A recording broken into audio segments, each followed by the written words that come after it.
See, you're talking about businesses. Yeah. Businesses usually, or initially when they start, it's a question of personal success. Right. Because of a certain volume, then it becomes a larger phenomena in a country or in the world. But initially it's a question of personal success. So that success has a personal stamp on it.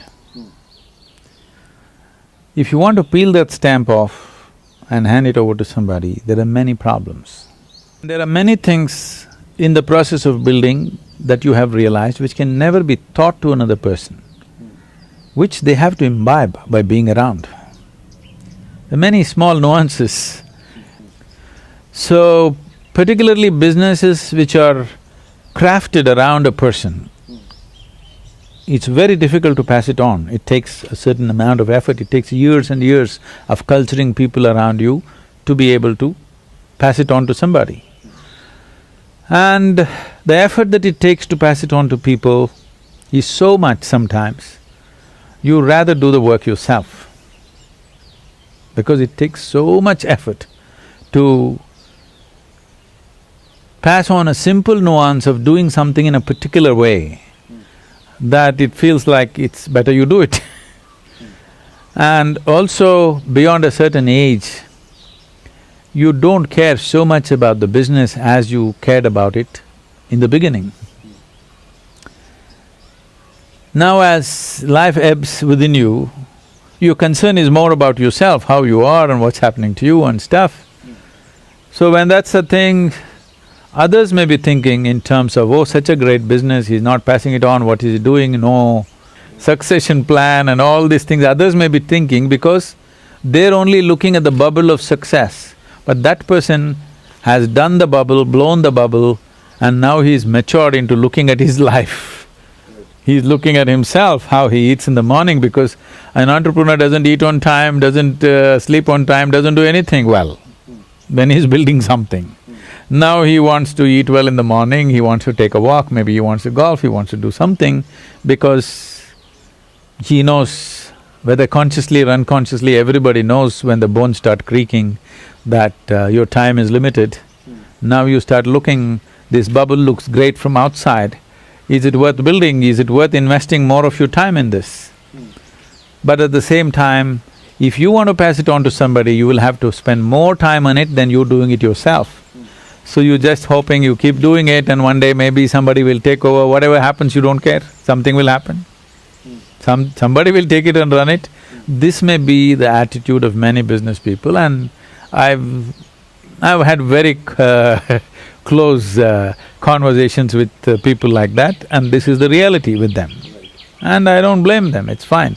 That's why I said right from the beginning, if your interest is multi-dimensional, your growth would be multi-dimensional, you would not feel this lethargy in this.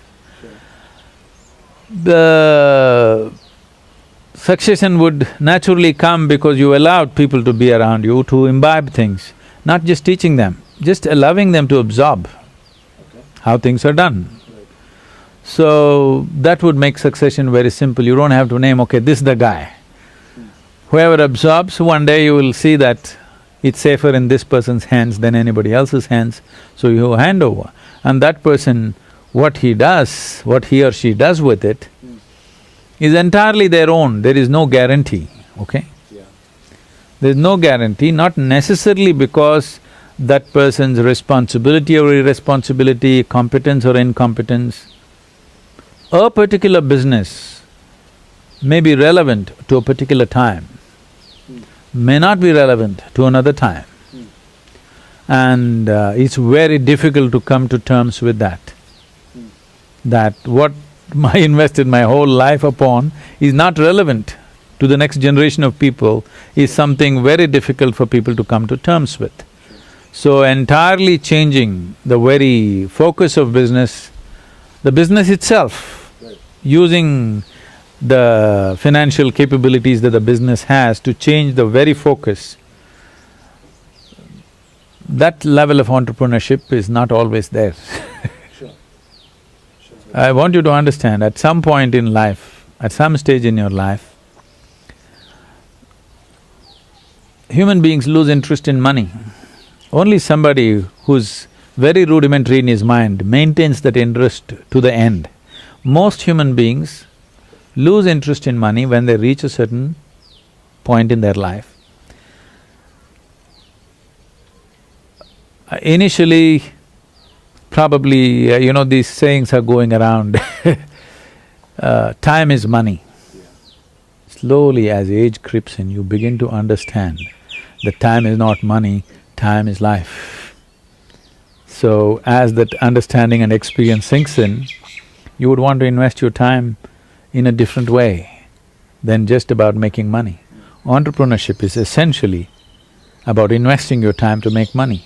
That's why I said right from day one, if your attention and your interest is multidimensional, you can succeed as an entrepreneur, but still you don't have to be stuck in that one dimension, which could be very depressive, regretful later on if you spend too much time on it.